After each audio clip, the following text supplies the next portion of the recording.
Askush nuk e kuptoi si filloi. Fillimisht ishte vetëm një zë më i lartë se zakonisht, një debat i vogël në kuzhinë që u përshkallëzua brenda pak sekondash.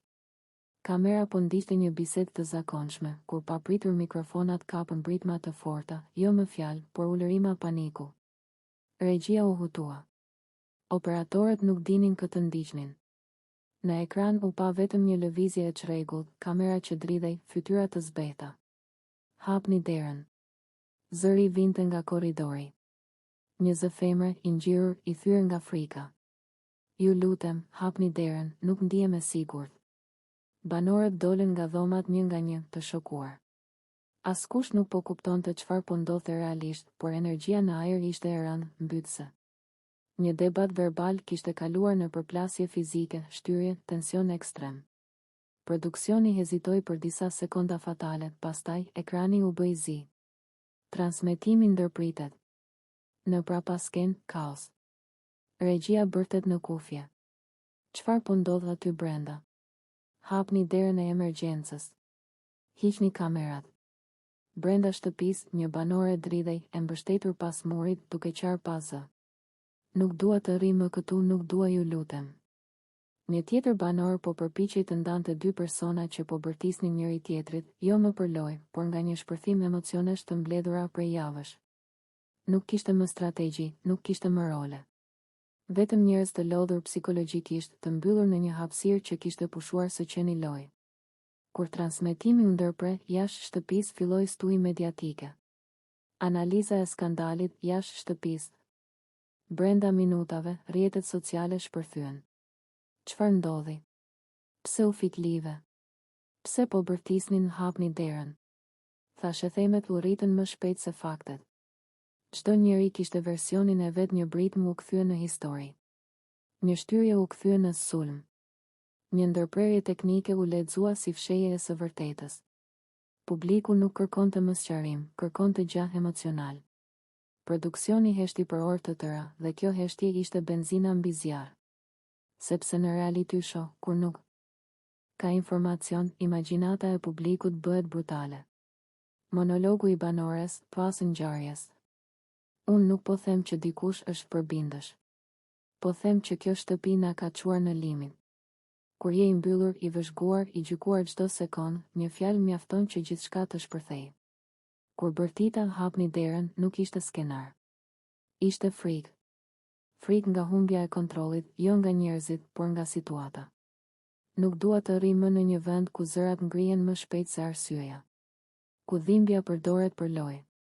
Ku produksioni reagon vetëm kur kamerat rrezikohen, jo kur njerëzit. Përfundimi. Ajo natë nuk ishte një skandal i vetëm. Ishte kulmi i presionit, i keq menaxhimit emocional, i një loje që harroi kufirin mes dramës dhe shëndetit mendor. Nuk kishte kafsh. Kishte njerëz të thyer. Dhe një sistem që e lejoi thyerjen të vazhdonte derisa transmetimi u fik, sepse realiteti u bë shumë i errët për ekranin. Kur Hygerta ja drejton pyetjen Limit për Albën, qa e ka gjetë? Mos i ke bërë lavazh truri? Në fakt nuk është thjesht një pyetje. Është një akuzë e mbështjellë me ironi, një dyshim i hedhur në ajër që lë të kuptohet se Alba nuk është më vetvetja, se diçka nuk shkon, se sjellja e saj është e pashpjegueshme pa një ndikim të jashtëm. Dhe ky ndikim, sipas kësaj logjike, është Limi. Por a është vërtet kështu? Në realitet, kjo pyetje nxjerr më shumë në pa hutimin e banorëve se sa ndonjë të vërtetë të fshehtë. Sepse ajo që po shohin të gjithë është një Alba e shpërbër emocionalisht, e paqëndrueshme, që reagon në mënyrë disproporcionale për çdo situatë. Dhe kur njerëzit nuk arrin ta kuptojnë një sjellje, instinktivisht kërkojnë një fajtor. Këtu hyn Limi, figura më e afërt, më e lehtë për t'u etiketuar si shkaktari. Por Limi, në këtë pikë, duket më shumë si pasojë se sa si shkak. Ai nuk po sillet si dikush që kontrollon, manipulon apo ushqen dramën. Përkundrazi, ai mban distancë, flet pak, shmang konfliktin dhe përpiqet të mos e ushqejë zjarrin që Alba ndez çdo ditë vetë. Dhe kjo qetësi e tij, çuditërisht, i irriton edhe më shumë të tjerët. Sepse në një ambient ku drama është valuta kryesore, qetësia shihet si ftohtësi, si indiferencë, madje si faj.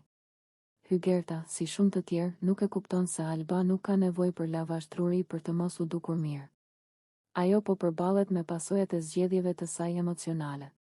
Po përballet me faktin që një lidhje mbaroi, që pritshmëritë e saj nuk u përmbushën dhe që tani duhet të vazhdojë përpara në një lojë ku askush nuk është i detyruar ta mbajë për dorë. Alba sot nuk duket keq sepse dikush e ka manipuluar, por sepse ajo refuzon të pranojë realitetin. Ajo flet shumë, por nuk dëgjon. Qan shumë, por nuk reflekton. Reagon fort, por nuk analizon. Dhe kjo e bën sjelljen e saj të duket e çrregullt, e paqartë, her pas here edhe kontradiktore. Një ditë thot se është e fortë, ditën tjetër shembet për një fjalë të thënë në korridor. Pyetja e Hygertës, edhe pse duket spontane, vjen nga një ndjesi kolektive: kjo vajzë nuk është mirë. Por gabimi është që kjo gjendje kërkohet të shpjegohet me ndikimin e dikujt tjetër, jo me përgjegjësinë personale të Albes.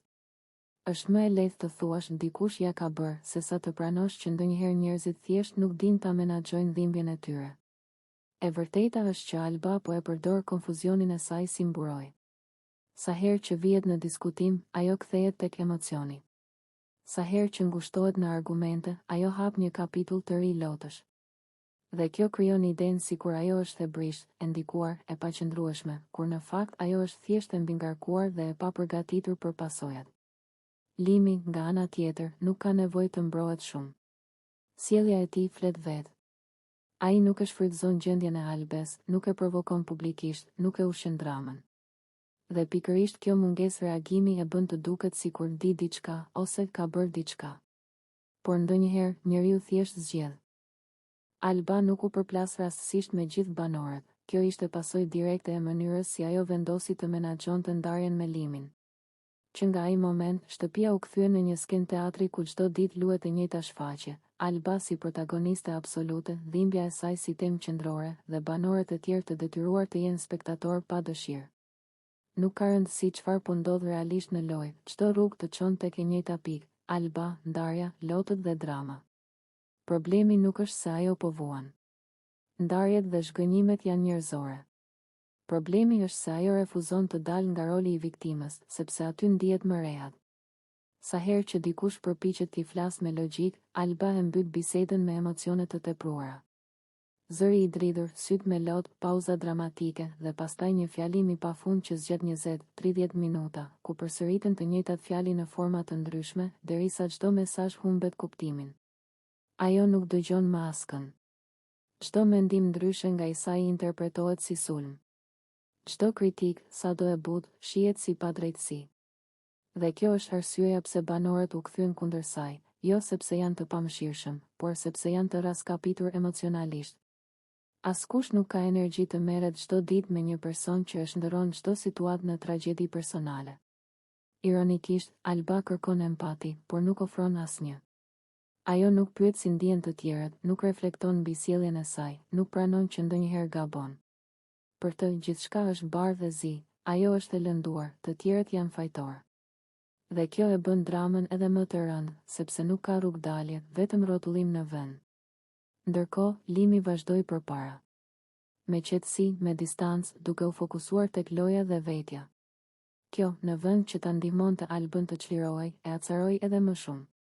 Sepse tani, përveç dhimbjes, ka edhe inatin që ai nuk po vuan publikisht si ajo. Dhe kështu, çdo lot bëhet më i zhurmshëm, çdo monolog më i gjatë, çdo dramë më e egzageruar, sikur të thotë: shikoni sa keq jam, pse nuk po ndaloni të gjithë. Hë për mua. Por loja nuk funksionon kështu. Askush nuk e ka detyrim të mbajë peshën emocionale të një personi të vetëm, sidomos kur ai person nuk bën asnjë përpjekje të ngrihet vetë. Lotët, kur përsëriten pa reflektim, humbin forcën. Fjalët, kur thuhen shumë herë pa ndryshim, bëhen zhurmë. Dhe Alba, pa e kuptuar, po e djeg vetë imazhin e saj. Në fund të ditës, drama e saj nuk është më prekse, është e lodhshme. Nuk është më e sinqertë, duket e kalkuluar. Dhe kjo është arsyeja pse publiku dhe banorët nuk reagojnë më si në fillim. Sepse dhimbja që nuk shndërrohet në forcë, por përdoret si armë, pushon së qeni dhimbje dhe kthehet në strategji. Pas gjithë asaj përplasjeje të gjatë, pas fjalëve të ashpra, akuzave dhe emocioneve të derdhura pa filtër, erdhi një moment heshtjeje. Një heshtje e rëndë që nuk vinte nga qetësia, por nga lodhja emocionale. Ishte ajo pikë ku të dy e kuptonin se debati kishte shkuar shumë larg dhe se çdo fjalë tjetër rrezikonte ta përkeqësonte edhe më tej situatën. Në atë çast, Limi e pa Albën drejtë në sy. Toni i tij nuk ishte më agresiv, por as i bull. Ishte i drejt për drejt, i prerë, sikur po përpiqej të vendoste një vijë ndarëse mes së kaluarës dhe asaj që duhej të vinte më pas. Ai i tha se tani nuk kishte më vend për lojra, për provokime apo për drama të kota. Mos bëj më lojra, i tha, me një zë që mbante brenda edhe zhgënjim, edhe këshill. Limi i shpjegoi se ajo duhej të ecte përpara. Të mos mbetej e kapur pas emocioneve të momentit, pas inateve apo nevojës për vëmendje. Sipas tij, Alba kishte arritur një pozicion të fortë, kishte fituar respekt dhe mbështetje, dhe tani ishte koha ta përdorte këtë forcë në mënyrën e duhur. Jo për t'u përfshirë në drama personale, por për të treguar hapur atë që shite dhe ndjente për të tjerët. Vetëm ec përpara, i tha ai. Tregoju banorëve të metat që kanë. Thuaj gjërat siç janë. Në fjalët e tij kishte një lloj sfide, por edhe një shtys për ta nxjerrë Albën nga roli i viktimës ose i personit emocionalisht të lënduar. Ai i bëri të qartë se ajo kishte mundësinë ta kthente situatën në favorin e saj, pa pasur nevojë për skena apo përplasje të tjera. Alba e dëgjonte, herë duke ulur syt, herë duke e parë me inat. Brenda saj përplaseshin dy ndjenja, dëshira për të shpërthyer sërish dhe nevoja për të treguar se ishte më e fortë se aq. Fjalët e Limit, ndonse të ftohta, kishin një lloj logjike që ajo nuk mund ta mohonte. Ai nuk po i fliste më si pjesë e konfliktit, por si dikush që po përpiqej t'i tregonte një rrugdalje. Ai vazhdoi duke i thënë se dramat vetëm sa e ulin figurën e saj dhe e largojnë nga qëllimi. Sipas tij, Alba nuk kis të nevojë të provonte asgjë me zë të lartë apo me skena emocionale.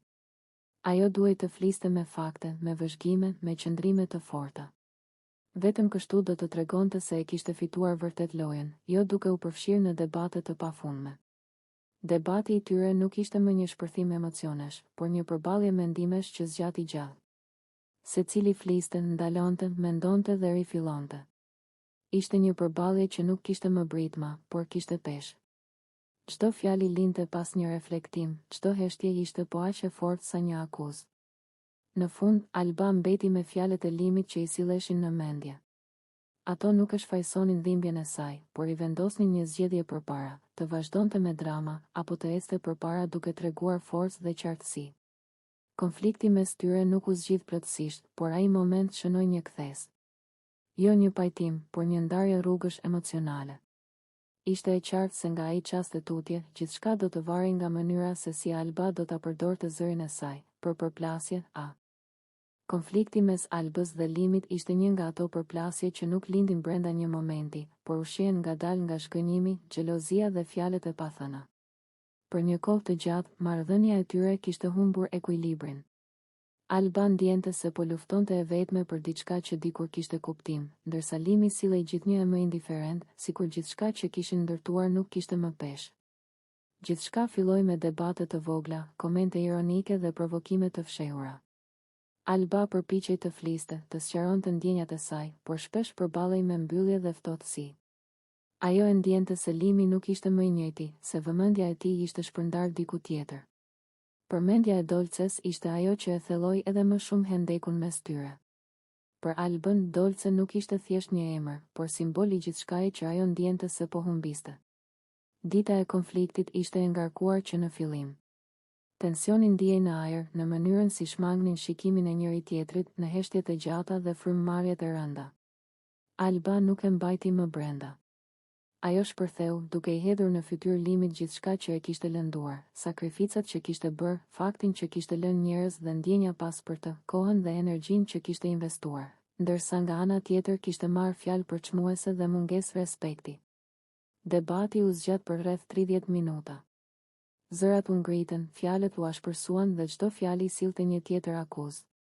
Alba fliste me pasion, me dhimbje dhe zemërim, ndërsa Limi herë përpiqej të mbrojë, herë humbiste kontrollin dhe i kthente përgjigje edhe më provokuese.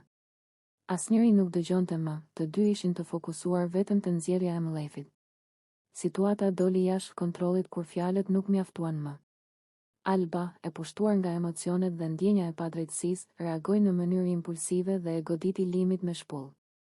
Ishte një moment i shkurtër, por me peshë të madhe që ndryshoi gjithçka. Pas goditjes, për disa sekonda mbretëroi një heshtje e rëndë, sikur të gjithë e kuptuan se e ishte kaluar një kufi. Në atë çast, Limit Labinoti u fut menjëherë në mes për t'i ndarë. Ai ndërhyri me forcë, duke u përpjekur të ulte tensionin dhe të ndalonte përshkallëzimin e mëtejshëm të konfliktit. U përpoq t'i qetësonte, tu kërkonte të ndalonin dhe të largoheshin nga njëri tjetri. Ishte e vështirë, sepse emocionet ishin ende të ndezura dhe askush nuk ishte gati të tërhiqej. Alba shpërtheu në lodh, e tronditur jo vetëm nga situata, por edhe nga vetë reagimi i saj. Limi qëndronte i ngrirë, mes zemërimit, habis dhe zhgënjimit. Konflikti kishte lënë pasoja të thella. Nuk ishte më thjesht një debat, por një përplasje që kishte shkatëruar çdo përpjekje për mirëkuptim. Në fund, të dy u larguan me ndjenja të rënda dhe pa asnjë zgjidhje. Ajo që kishte nisur si një marrëdhënie me shpresë dhe afrimitet, përfundoi në një konflikt të ashpër, duke treguar se kur mungon komunikimi dhe respekti, çdo ndjenjë mund të shndërrohet në përplasje dhe dhimbje. Pasi Alba u kthye për t'u larguar, ajo mendoi se gjithçka kishte mbaruar. Se të paktën për atë mbrëmje, fjalët ishin thënë dhe kufit ishin vendosur. Por Limi nuk ishte nga ata që e duronin humbjen e kontrollit. Sidomos kur ndodhte para të tjerëve, edhe pse askush nuk ishte fizikisht aty në atë korridor të ngushtë. Hapat e tij u dëgjuan pas saj. Të shpejtë, të ashpër. Jo të qetë. Mos ik, i tha. Nuk ishte lutje. Ishte urdhër. Alba u ndal, por nuk u kthye menjëherë. Mori frym thellë. E ndjente zemrën t'i rrite fort, por nuk donte t'ia tregonte. Kur u kthye, fytyra e saj ishte e ftohtë, e lodhur, por e vendosur. Çfarë do tani? Pyeti sërish, sikur çdo fjalë po i kushtonte energji. Limi ju afrua edhe më shumë. Distanca mes tyre ishte tani e rrezikshme. Ai fliste me duar, me trup, me qëndrim. Ti e prish gjithmonë, tha ai. S'më le as të rri normal. Nuk të bëra asgjë, vetëm u afrova. U bëre xheloze kot. Fjala xheloze ra si dang. Alba e ndjeu si thumë në stomak. Jo sepse nuk kishte ndjerë xhelozi, por sepse po përdorej për ta ulur, për ta bërë të dukej e parëndësishme. Nuk është xhelozi, tha ajo ngadalë. Është respekt. Gjë që ti nuk po e kupton. Limi qeshi shkurt, me nervozizëm. Respekt? Mos mashit si moral. Po të mos të pëlqente, s'do ishim këtu duke u grindur. Alba bëri një hap përpara. Tani ishte ajo që po i afrohej. Jo, ja ktheu. Unë po grindem sepse ti mendon se mund të prekësh, të afrohesh, të bësh presion dhe pastaj të më thuash mua që jam xheloze. Ai ngriti vetullat. Presion? Mos e egzagjero. Benita nuk është fëmijë. Ajo të afrohet vetë, nëse do. Këtu Alba u ndal. E pa drejt në sy. Pikërisht aty ishte thelbi. Pikërisht, tha ajo. Ajo të afrohet vetë. Kjo është diferenca. Jo ti. Zëri i saj ishte i qartë, i prerë. Pa britma. Pa dram. Dhe ndoshta kjo ishte ajo që e acaroi më shumë Limin. Sepse nuk kishte më kaos për të kontrolluar. Vetëm një të vërtet të thjeshtë. Ti mendon se nuk e donte? Ja ktheu ai me për. Buzje. Po jeton në iluzione. Ato fjalë nuk ishin vetëm për Benitën. Ishin për Alban. Për mënyrën si ai e shite, naive, e tepruar, e ndjeshme kot. Alban ndjeu duart t'i dridheshin. Mendoi për të gjitha herët që kishte heshtur. Për momentet kur kishte zgjedhur të mos fliste për të mos u dukur e vështirë. Për kompromiset e vogla që ishin bërë të mëdha. Mos më fol ashtu, tha ajo. Ishte paralajmërim, jo kërkesë. Po si të flas? U përgjigj ai menjëherë. Kur ti s'po e pranoke realitetin. Dhe aty ndodhi. Nuk ishte plan. Nuk ishte menduar. Ishte një reagim i pastër, i mbledhur nga gjithë ajo që ishte grumbulluar prej kohësh. Dora e Albës u ngrit dhe e goditi në faqe. Një shpullë e thatë, e qartë, që theu ajrin dhe heshtjen njëkohësisht. Për disa sekonda, asnjëri nuk lëvizi. Limi mbeti i ngrirë. Nuk ishte dhimbja fizike ajo që e tronditi, por fakti që kontrolli i kishte rrëshitur nga duart. Nuk e kishte parë të vinte. Nuk e kishte parashikuar. Alba po dridhej. Frymëmarrja i